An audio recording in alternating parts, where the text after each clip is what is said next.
This is the mop-up for September 2nd, 2023. I'm going to be talking about Rudy and Matt and Mercedes Schlapp this morning. I came across a quote from Rudy Giuliani when he was lobbying Rusty Bowers, the Republican Speaker of the Arizona House, trying to get him to reverse the Biden electors and send Trump electors to Washington, D.C. And when Rusty Bowers said, "Do you have proof of election fraud in Arizona?" This is what Rudy said. "We've got lots of theories. We just don't have the evidence." And I can't think of a better description of the entire Republican Party. We got lots of theories. We just don't have the evidence. This is what Rudy said in 61 hearings before 61 judges in the lead up to January 6. When asked for evidence, Rudy said, "We've got lots of theories. We just don't have the evidence." What more do you need to know about these people? Ohio police Friday released body cam footage of an officer shooting and killing a pregnant 21-year-old black woman while she sat inside her car outside a supermarket. The killing took place on August 24th. Takia Young died, as did her fetus. She was due to give birth in 8 weeks. She leaves behind 2 sons. The 2 officers approached her car, accusing Takia of shoplifting. One officer reportedly told her to step out of the vehicle. Reports are that she refused. A cop stood in front of her car, immediately pointed his gun at her. She asked, "Are you going to shoot me?" And according to reports, as her car began to move forward, he shot and killed her. The tape is available. I can't watch it.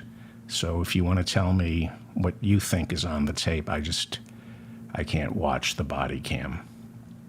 A CBS affiliate in Texas reports that Coffee City, Texas, has 250 residents along with 50 police officers. A town of 250 has 50 police officers. That's 5 cops per citizen.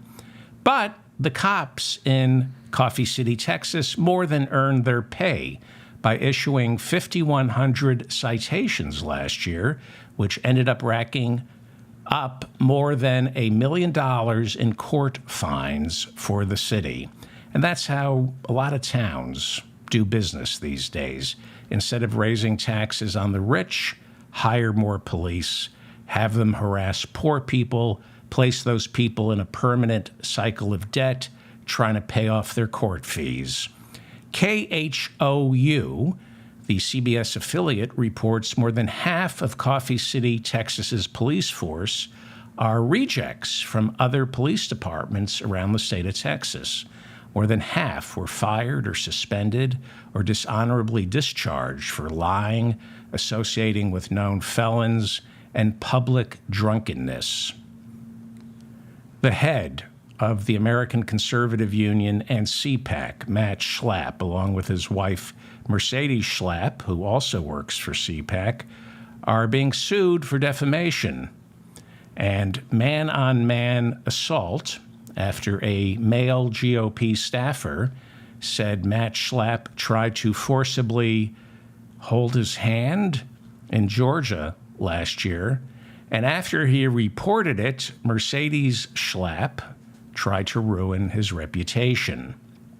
2 other men have also stepped forward, accusing Matt Schlapp of inappropriate hand-holding, and 3 high-ranking CPAC officials, including the treasurer and a board member, stepped down this summer, suggesting Schlapp was illegally siphoning off money from CPAC donors to pay his legal fees. Charlie Garrow, the vice chair of the Conservative Political Action Union, which runs Matt Schlapp's CPAC, he quit last Friday while calling for CPAC to investigate the hostile workplace Matt Schlapp allegedly created, and he called for CPAC to examine why so many employees are quitting CPAC. So let's see. 3 men accuse Matt Schlapp of aggravated hand-holding. CPAC's treasurer and a top board member at CPAC quit, suggesting on their way out that Matt Schlapp is misusing CPAC money. Could it get any worse for Matt Schlapp and Mercedes Schlapp, a Washington, D.C. power couple who say any marriage that is not between a man and a woman is an assault on their religious freedoms? Can it get any worse for them? God, I sure hope it can. Let me pray. Dear Heavenly Mother, make things horrible for the Schlapps. Please, please, and it worked. My prayer worked. Praise the Lord and thank you, Jesus. The Daily Beast reported on Friday, and I'm not making this up, that Matt Schlapp, the chairman of CPAC, and his wife, Mercedes, paid a Catholic priest to come to CPAC's Washington, D.C. headquarters and perform, and I wish I were making this up. Actually, I'm kind of happy. They paid a priest to come to CPAC's Washington, D.C. headquarters and perform an exorcism to rid their organization of Satan. I'm not making this up. The exorcism took place back in the spring of 2022, right after many CPAC employees began quitting CPAC after they asked for raises and were refused. Yes, it's the devil whispering into the ears of your employees, telling them they deserve a livable wage and they should be able to afford both rent and food. That's the work of the devil, putting those kind of ideas in their heads. A livable wage. Not only that, but this would also be the second known exorcism that took place inside the CPAC headquarters. I'm not making this up. Now, CPAC is the leading conservative organization in America. They're spreading out around the world, holding their conferences. And this is the second known exorcism that took place inside the CPAC headquarters in Washington, D.C. Now, according to the Daily Beast, CPAC's general counsel, I've talked about him, David Safavian, also brought in a priest to exorcise the demons from the office earlier this year. If you recall, David Safavian, the general counsel for CPAC, had to be pardoned by Donald Trump after serving time for perjury. That's CPAC, the leading conservative organization. You can't get the Republican nomination without being approved by CPAC. David Safavian, the general counsel for CPAC, lost his law license in Missouri and Washington, D.C., but had the D.C. license restored right before Donald Trump pardoned him, and so they appointed David Safavian general counsel for CPAC because CPAC is all about forgiveness, unless, of course, you want to hold hands with another man. This is Matt and Mercedes Schlapp on their wedding day. They're a cute couple, aren't they? They're adorable. I like them. You know, if you want to buy them a gift, they're still registered at Gay Conversion Therapies Are Us. The Daily Beast also reports a CPAC employee described the exorcism that Matt and Mercedes Schlapp staged at the CPAC offices. The employee described it as, quote, the weirdest thing I've ever seen. You think? The priest, this is from the Daily Beast.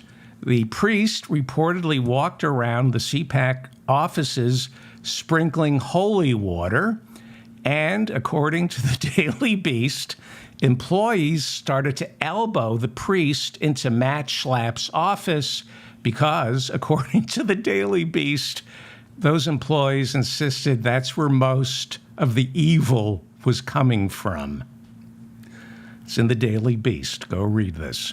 When asked to comment on Friday, Matt Schlapp issued a statement through the publicist he shares with Erik Prince, the founder of Blackwater. Speaking of Satan, I'm not making that one up either. Matt Schlapp and Erik Prince share the same publicist. I hope that's all they share. Matt Schlapp told the Daily Beast, quote, through his publicist, this is Matt Schlapp's statement about the exorcism that was reported, the two exorcisms that were reported inside the CPAC offices. This is Matt Schlapp, his official statement. CPAC is, quote, CPAC is being terrorized by a demon self-described as the Daily Beast. The good news is the leadership of CPAC knows how the epic battle against the beast ends. Yes, I think I know how this epic battle ends as well. I'm guessing, mostly hoping, but I'm also guessing, there's going to be more drip, drip, drip as we discover that Matt and his wife have been using CPAC, a tax-exempt nonprofit, as their own personal piggy bank. That's what I'm guessing and hoping that we find out. I don't know. I do know the treasurer of CPAC resigned in June, alleging that. I'm guessing the way this epic battle between Satan and CPAC plays out is, I'm just guessing and hoping, a few more hand-holding accusations come forth from other men, and Mercedes flies to the Vatican and gets the marriage annulled, God willing. Then Matt, who was also co-chair of Catholics for Trump and a big election denier, I predict that Matt leaves the Catholic Church, goes on a 2-year man bender, only to have his come-to-Jesus moment inside a karaoke bar in Thailand.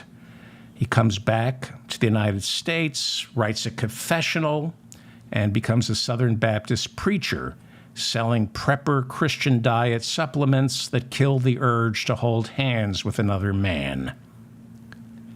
So, it's not right to wish bad on bad people. I get that. But I believe that people like them, the Schlapps, are dangerous. First off, they believe in the devil. That makes them especially dangerous. I think if you believe in the devil, you need help. You should adjust your medication. And by believing in the devil, it lets the both of them off the hook. No personal responsibility, right? It's the devil. It's the devil. No personal responsibility. The guy who runs CPAC, right? The conservative organization, right? It's all about personal responsibility. But he takes none for himself, right? Apparently, I don't know. That's what people are saying. This is what I'm hearing. This is what I'm reading. He doesn't seem to take personal responsibility when he feels the need to hold hands with a man. Well, that's not Matt Schlapp. That's the devil inside of him. So whenever somebody like Matt or Mercedes Schlapp, whenever they do something wrong, like forcibly holding hands with another man or defaming that man's character when he complains, Matt and Mercedes believe the devil made them do it. And,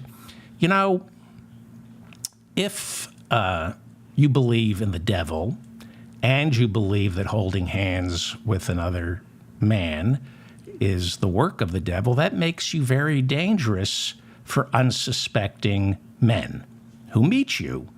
And, they have no idea when they meet somebody like Matt Schlapp, they have no idea what's swimming around inside that self-loathing, demented head of his.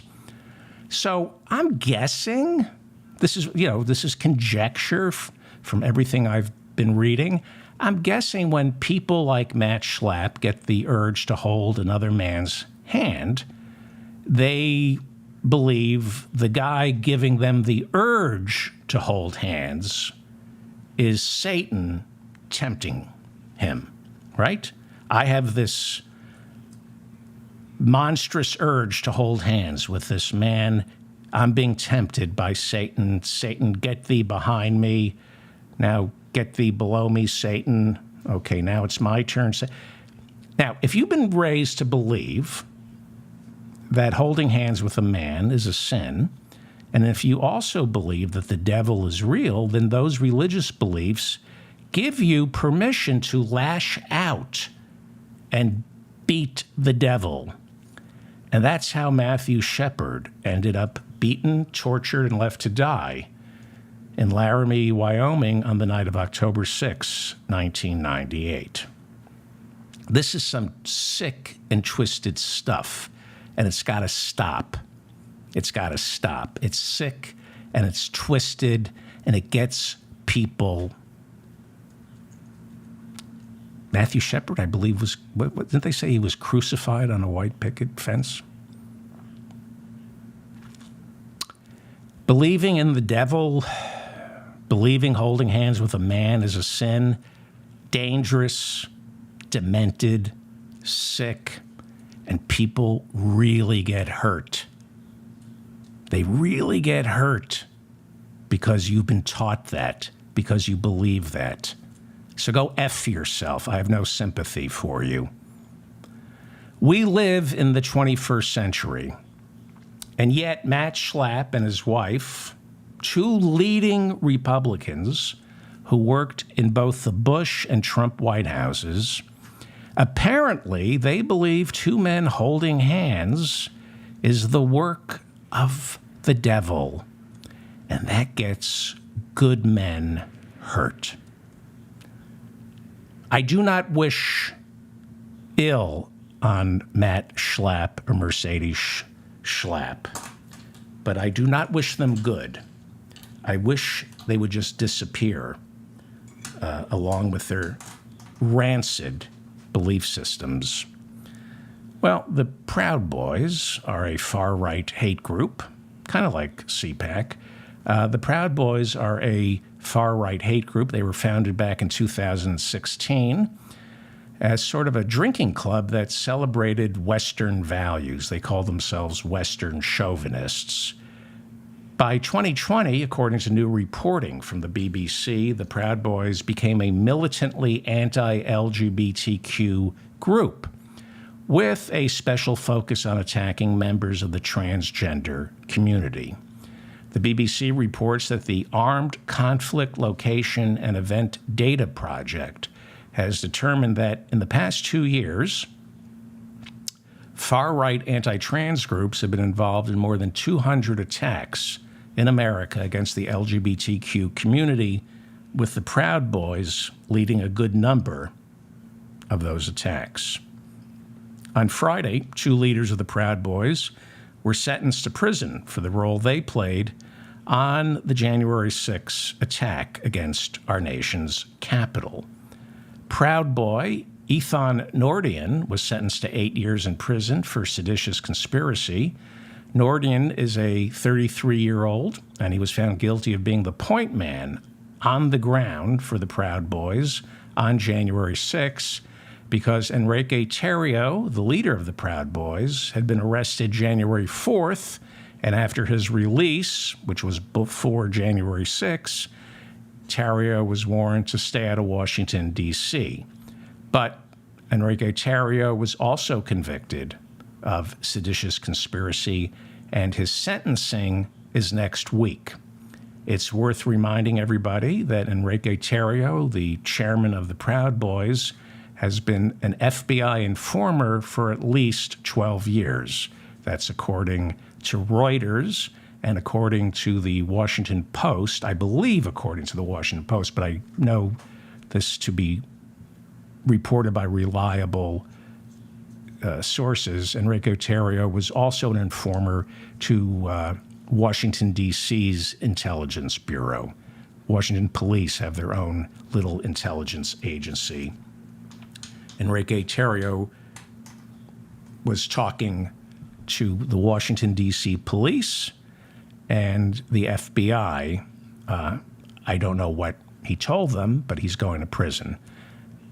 We also know that Stewart Rhodes, the founder of the Oath Keepers, was communicating with Donald Trump's Secret Service about doing backup security for Trump supporters at some campaign rallies in 2020. Well, Dominic Pezzola, a 46-year-old ex-Marine, was acquitted on seditious conspiracy charges, but he is a Proud Boy, and he was found guilty of obstructing an official proceeding and assaulting police officers. He was sentenced to 10 years in prison. Here is footage of him with a police shield that he took off a cop and then used it to smash open a window that allowed him and his fellow travelers to enter the Capitol. He later posted a video of himself inside the Capitol smoking a victory cigar.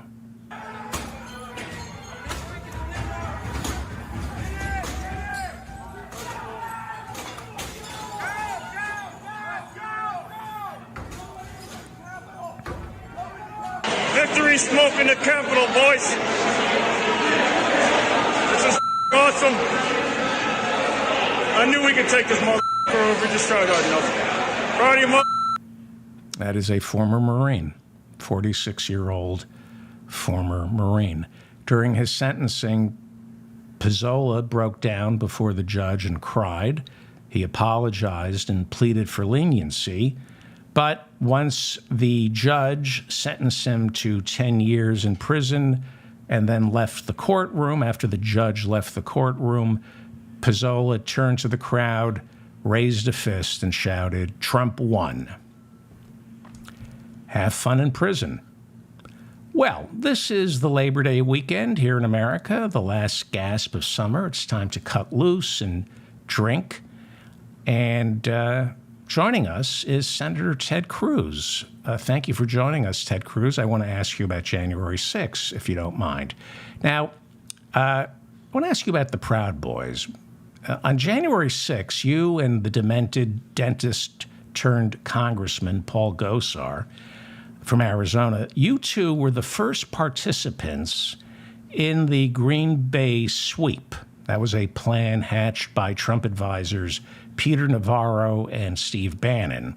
Now, the Green Bay sweep was named after Green Bay Packers coach Vince Lombardi's favorite play, where they would flood the zone, overwhelm the other team, so their opponents had no idea where the ball was. The plan on January 6th, the plan devised by Steve Bannon and Peter Navarro, as well, I think you and Paul Gosar, the plan was for Republican senators and members of Congress, Republican members of Congress, to stall the certification of each state's electors so that the process would drag on for days. That's the Green Bay sweep. And you were not only part of this, you and Paul Gosar essentially kicked off the Green Bay sweep on January 6th. You were implementing, slowing down the certification. You were implementing the Green Bay sweep.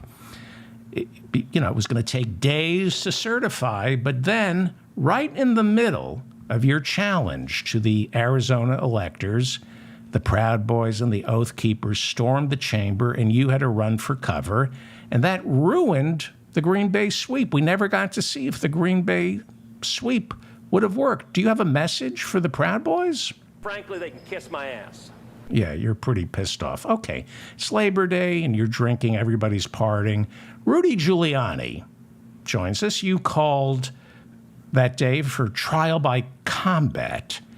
Any thoughts on all these Proud Boys being sentenced to 10, 20 years in prison, all because they acted on your orders? I drink scotch.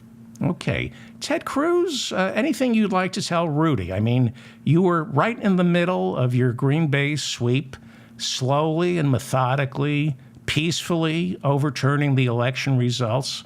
And then Rudy told the crowd outside the Capitol to go on in there and fight like hell. Anything you want to say to Rudy? Kiss my ass. Okay. Well, Ted's drinking a little. It's the Labor Day weekend. There are now reports that Special Counsel Jack Smith has begun looking into Rudy's drinking.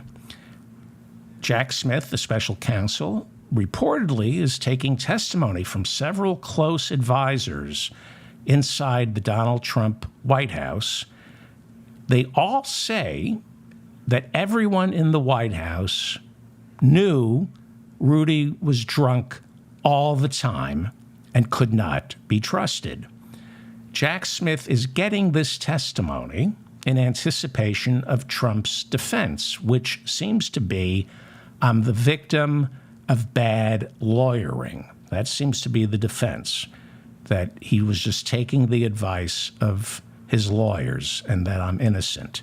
Well, the truth is that every lawyer in the Republican Party, every lawyer in the Justice Department, except for Jeffrey Clark, every lawyer told him there's no election fraud, so he had to go out and find lawyers who would tell him what he wanted to hear. So the reason Jack Smith is trying to get testimony that Rudy Giuliani is an alcoholic, it will prove that Trump hired Rudy specifically because he knew Rudy was a desperate alcoholic who reeked of scotch and would do anything Trump ordered him to do, like lie about election fraud or arrange the phony elector scheme.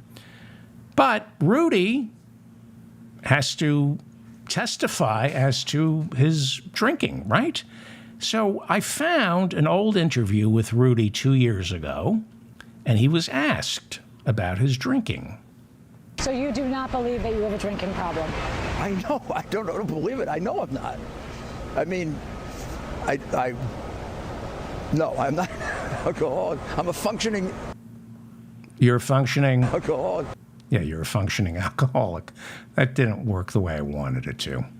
Let me... He's a functioning alcoholic. Alcohol, that's right. Let's go back to Senator Ted Cruz. I have a question. Just, are you a leg or a breast man? What do you like? Ass. Oh, okay. Thank you. Now let's go down to Georgia, where Marjorie Taylor Greene is standing by. Now, Marjorie, on Friday, you said your plan is to shut down the government in the fall. You said you will block passage of the budget unless Kevin McCarthy begins impeachment proceedings against our president. Your thoughts? Joe Biden, you're not a president. You're a piece of shit. Well said. What a brilliant woman. Let's now go. This is. I'm taking Monday off, by the way. This is pretty much what I did all day, just staring into space, going, I got to take a 3-day weekend. Let's now go to Florida Governor Ron DeSantis. Trump. Yes, your thoughts on Donald Trump. What do you think of him? Duty. Okay. I see. Ted Cruz, would you like to respond to the governor of Florida? Kiss my ass. Okay. I see. That was okay. And, would you like to respond to Ted Cruz, Governor DeSantis? Duty. I see. Former President Donald Trump, your response to Governor DeSantis. Well, your response to Governor DeSantis. Fox News, Wall Street Journal, Rupert Murdoch is a globalist. Murdoch is a globalist. Get used to it. I see. And Governor DeSantis, your response to your opponent, former President Donald Trump, your response, Governor DeSantis. Duty. I see. You know, this is the debate Fox News couldn't get last week. I'm actually getting Ron DeSantis and Donald Trump to go at it here on my little crappy podcast. Would you like to respond to that, former President Donald Trump? Hillary Clinton, the sanctimonious, and I am crooked Hillary, and I am the sanctimonious. Okay, and Governor DeSantis, would you like to rebut? duty, I see. And former President Donald Trump, would you like to respond to that? And I am Biden, and I am the Wall Street Journal, and I am Trump, Yes, that's right. I am Trump. What else is he? What else is he? duty, You're.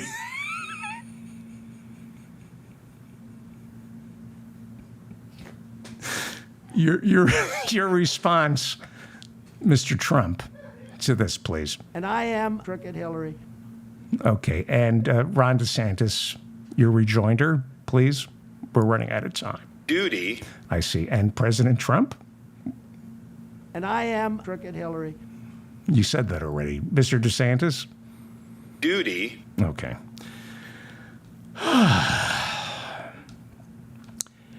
I'm going to take Monday off, if it's okay with you. I need some me time. I just need some time. These people are driving me effing nuts. All I do is read about these people, and it's poisoning my brain. Right, Governor DeSantis? It's poisoning my brain. You know what I got in my brain? duty, Yes, I do.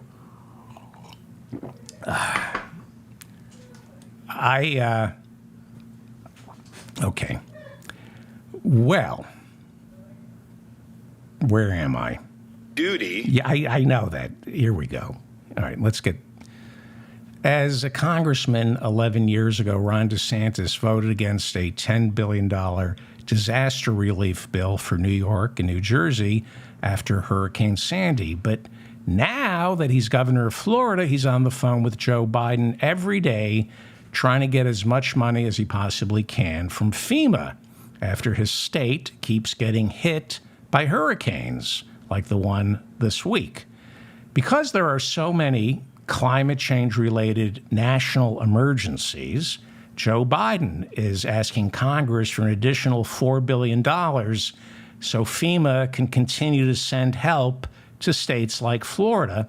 But here is Ron DeSantis yesterday being asked about this additional funding.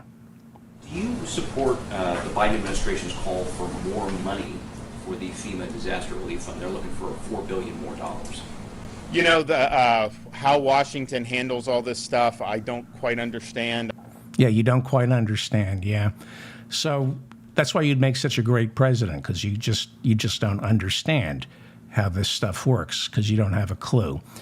Tell us how you prepare for these hurricanes, Mein Führer. In the state of Florida, we fund disasters ahead of time. So we have a fund that we created since I've been governor to be able to do this. So you fund ahead of time, so you don't need any money from the federal government, right? Because you fund ahead of time. Why are you on the phone with Joe Biden asking for FEMA money, right? You voted against New Jersey and New York getting Sandy money when you were a congressman. Anyway, your thoughts on these hurricanes, please. You know, you hope you don't have them, but the reality is, I mean, these things just happen. So These things just happen, yeah. They're acts of God. And by God, I mean the fossil fuel lobbyists lining your pocket. Well, it's been a little more than a week since Donald Trump was arrested in Fulton County and had his mugshot taken. Didn't take long for Trump to start cashing in on the mugshot. I just want to thank you for your tremendous support. And here it is. If you want to go out and get it, you can go out and get it. Have fun with it. But people do like it, I must say. Thank you very much. Yeah, I love it. I do like it. We're having fun with it. You know, there's a new school of thought that his mugshot, Donald Trump's mugshot, is going to get him a lot of votes from people of color. This is what I'm hearing from a lot of people of no color. They're saying now that Donald Trump has a mugshot, people of color can relate to him. Here is Alina Habba. She is Trump's lawyer. Her father, and I'm not making this up, is a gastroenterologist, so she's right at home handling people who are completely full of shit. Last year, Trump's Save America PAC paid her $2 million in legal fees, and here she is explaining why the mugshot is so good for Donald Trump. You've seen a lot of the minority vote come out right now, and they're really feeling for President Trump and all these legal battles and seeing how he is being prosecuted and persecuted. And they are saying, hey, I can't have this. This could happen to me. Oh, this could happen to people of color. Yeah, it could happen if it happens to Donald Trump. Maybe somewhere down the line. It's a slippery slope for people of color. First it happens to Donald Trump, and next thing you know, they're indicting and they're arresting people of color. So we have to stop it with Trump. Let's listen to some more people of no color talking about how people of color think and feel after seeing Donald Trump's mugshot. What better way to find out what people of color are thinking than to ask people of no color? Here is Fox News' racist Jesse Waters talking about Trump's mugshot. Black Americans online, some of them are saying, I'm voting for Trump now, because they too have sometimes felt they've been unfairly targeted by the criminal justice system. Wow, I didn't know that. Thank you, person of non-color, telling us what people of color, black people, are thinking. I thank you. It's, who better? How else are you going to find out how people of color are thinking than asking people of non-color? Black Americans are voting for Trump. Interesting. So go on, Jesse Waters. Please continue. The Trump mugshot's like the new Che Guevara T-shirt. The image represents something. You feel something when you see it. It's iconic. It's infamous. And the media feels it too. Yeah, so Trump is Che Guevara. In that case, Trump should pay a visit to the jungles of Bolivia and see if he can wrap up his career the same way Che Guevara did in the jungles of Bolivia. Should try that. Go visit a village in Bolivia, Donald, and finish it all up the way Che did. Well, here is some guy. He's always on Fox News. I think he has his own show on Fox News, and he was appearing on Laura Ingram's Fox News show. And he's got his finger. Now, he's a person of non-color, but you can tell by the way he talks that he has his finger on the pulse of the people of color community. And it's good news. If you're a Trump supporter, according to this fella, who's totally tapped in to what black people are thinking, this is good news for Donald Trump. Please explain to us, person of non-color. Well, Laura, look, I want to add to what you touched on early in the show. That mugshot situates Trump in a cultural context that I'm not sure his enemies may have anticipated. Now he joins Frank Sinatra. He joins Elvis Presley. He joins Johnny Cash and Tupac Shakur. And he didn't only know some of these people, meaning he is now seen by non-political folks as a rebel, an outsider with swagger. And as one black lady I spoke with earlier today here in New Orleans said, Trump's a gangster.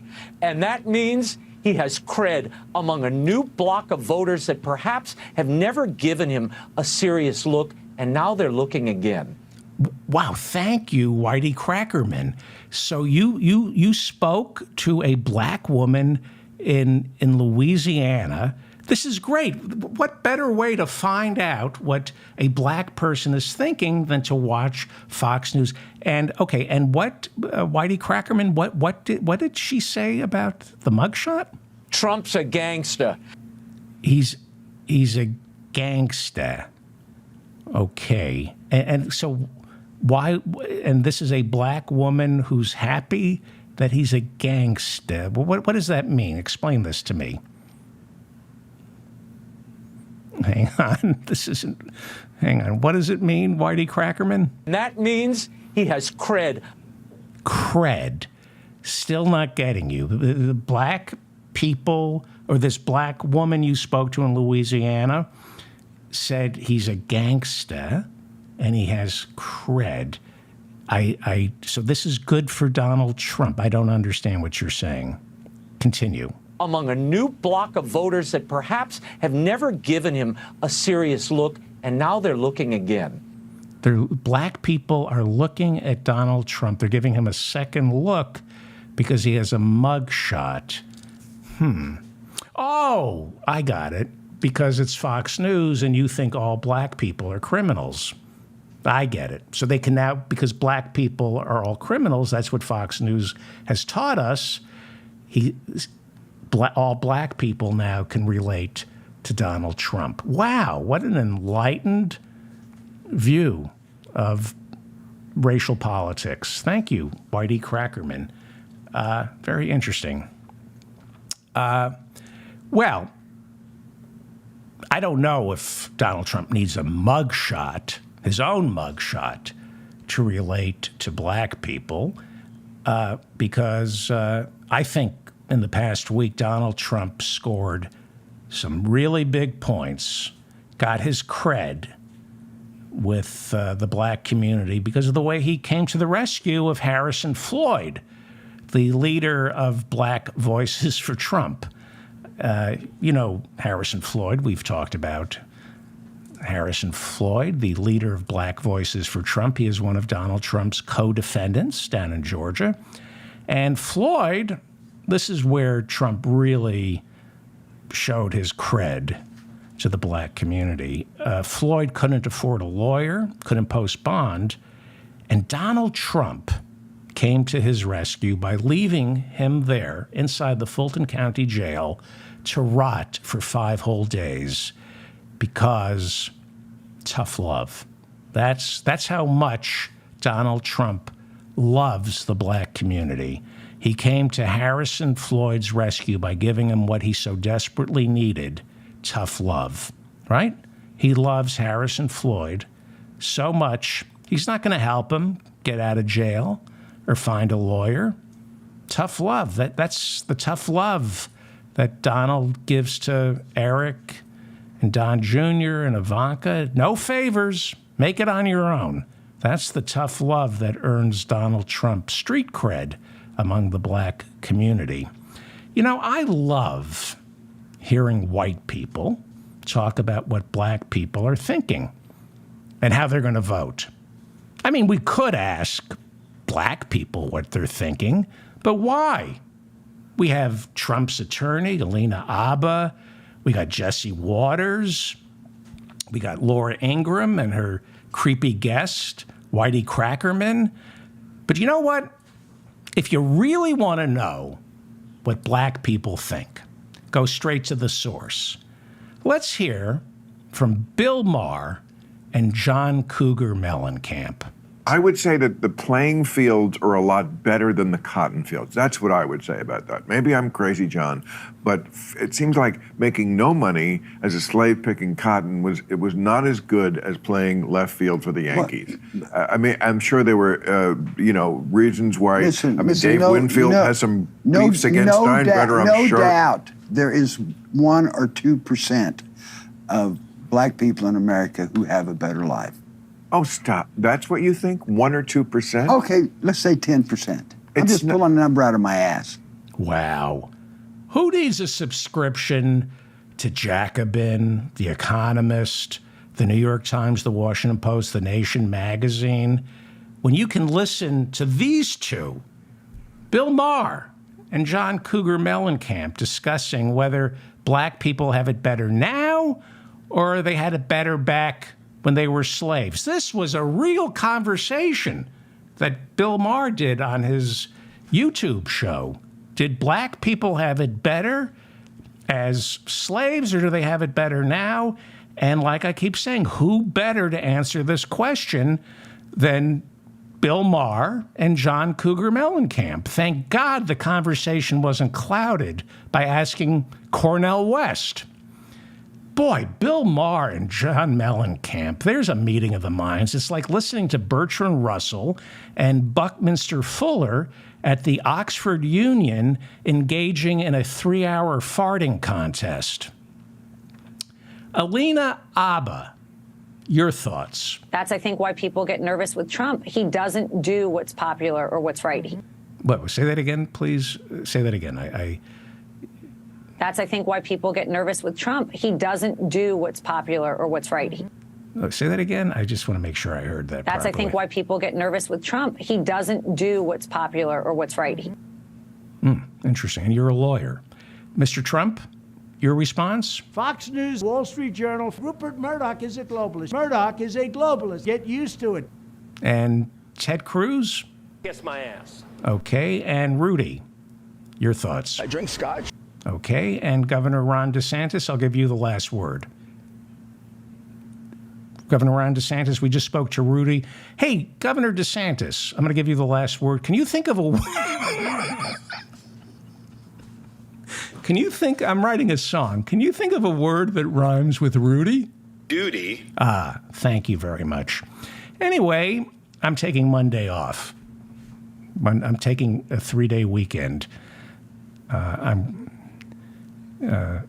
Anyway, Alina Abba was on Newsmax. She's the lawyer, Donald Trump's lawyer.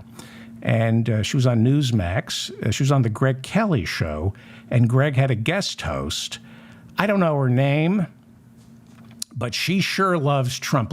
She reminded me of something that I had forgotten.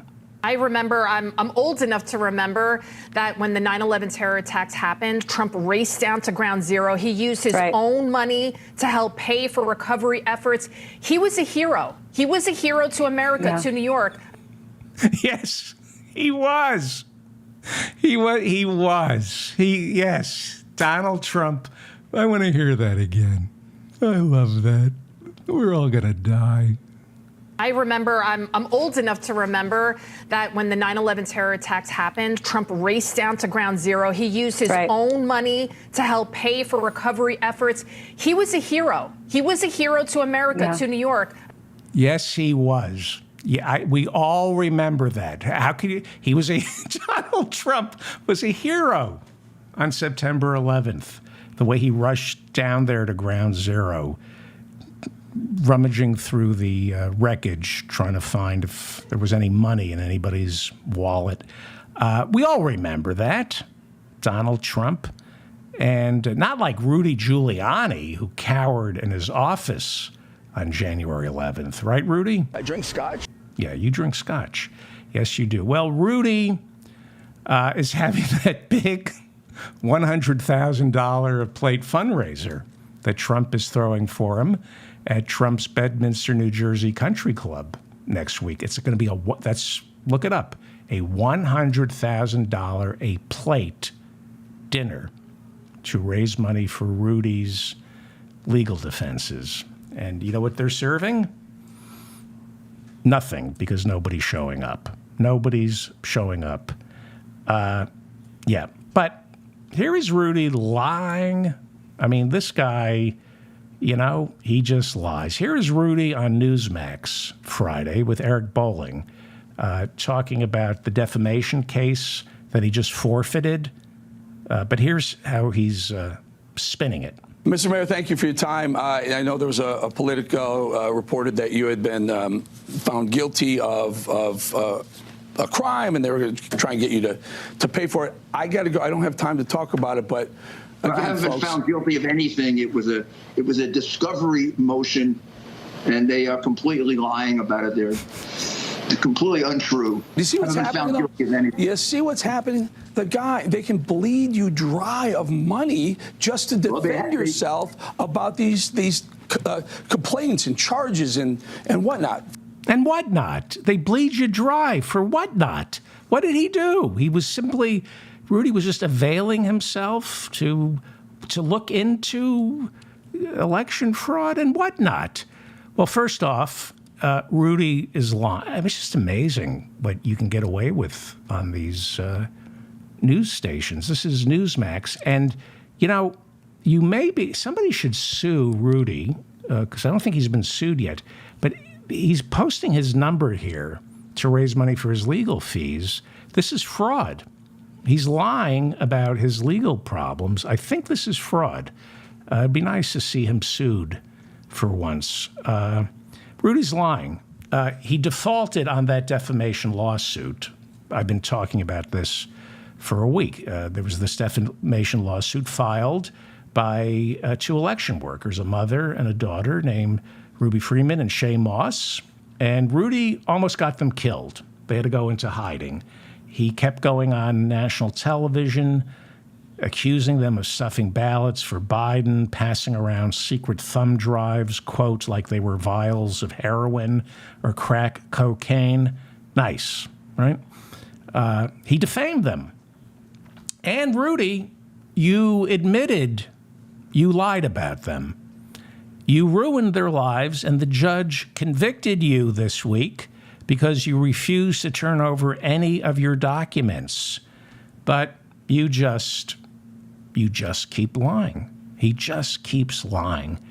The Daily Beast reports that all the billionaires who donated to Rudy's mayoral campaign and his presidential run back in 2008 want nothing to do with him. Home Depot titan Ken Langone says he wouldn't give Giuliani a penny. He's worth $7 billion, and he says, I'm not giving him a penny. The head of NASCAR, the former head of NASCAR, Brian France, who was a major supporter of Rudy, said, I don't know what happened to him, but I'm not giving him any money. Wow. Lo, how the fallen have fallen even more. And it just keeps coming for Rudy. Rolling Stone magazine reports that Arizona, their Democratic Attorney General, Chris Mays, has launched an investigation into the phony elector scheme in which Republicans in Arizona met to send a slate of 11 phony Trump electors to be counted on January 6. According to Rolling Stone, the Arizona Attorney General is targeting Rudy Giuliani as the ringleader of the whole operation. He's going to be, this is fun to watch somebody like this. I don't feel sorry for him. He deserves more. Give him more. He is being accused of being the ringleader of the whole phony electors scheme in Arizona. Rudy apparently flew down to Arizona and aggressively lobbied several Republican members of the state legislature. He urged them to recall the electors for Biden and replace them with Trump electors. And Giuliani met with Republicans, especially the Speaker of the House, Rusty Bowers. I talked about Rusty Bowers at the top of the show. Rusty Bowers is, I think, 70 years old. He was the Republican Speaker of the State House. And Rusty Bowers said there's no evidence of election fraud. And Rudy Giuliani said there's election fraud. We know for a fact that there is election fraud in Arizona. So Rusty Bowers testified before the January 6th committee. He said, I asked Rudy Giuliani, you're so insistent that there's election fraud that I haven't heard of. Give me one piece of evidence. And this is what Rudy said, okay? We got lots of theories. We just don't have the evidence. We got lots of theories. We just don't have the evidence. This really sums up the Republican Party. You know, supply side economics, climate change. We got lots of theories. We just don't have the evidence. Rudy, I'll give you the last word. I drink scotch. Yeah, yes, you do. I hope you like toilet wine at Leavenworth, because that's the only alcohol you'll be getting. Rotten hell. I'm David Feldman, reminding you to stay strong and protect the weak. Well, please... Duty. Yeah. Maybe you shouldn't like this one. Well, if you want to, please hit the like button on this video, please. And Ted Cruz. If they don't hit the like button, what do you think they should do? Frankly, they can kiss my ass. You know, I was thinking the same thing. And, they should subscribe to my channel, right? If they don't subscribe to my channel, Ted Cruz, what do you think? Frankly, they can kiss my ass. They should share this video with their friends, their loved ones via, well, I don't know, email, social media. How else? Ass. Share it through ass. Thank you to the moderators in the chat room for keeping the conversation interesting. And thank you for the comments that you leave on all the videos. They definitely help shape what I'm going to talk about. If it weren't for your comments, I wouldn't have known to say Trump. No. Duty. That's right. That's right. Did I cover everything? Subscribe to my newsletter. Have a great 3-day weekend. Think of the labor movement. Think of the writers who are on strike this morning, the actors who are on strike, the greedy industrialists who are making many homeless. Think of the United Auto Workers who might be going on strike in 2 weeks. Think of the working people this Labor Day. They don't let you do that here in America. Learn how to form a union. And unions are the salvation of our democracy. The reason this country is falling apart is because we have the lowest union membership in 100 years. You want to know why we're so polarized? You know why we hate each other and we're arguing? Union membership is the lowest it's been in 100 years. Solidarity. Right? I'll see you. Be interesting. You can take bets on whether or not I'm going to do a show on Monday. I promised myself I'm not going to do a show on Monday. We'll see. Thank you for putting up with my nonsense. Duty. Okay. That's it. I'm leaving.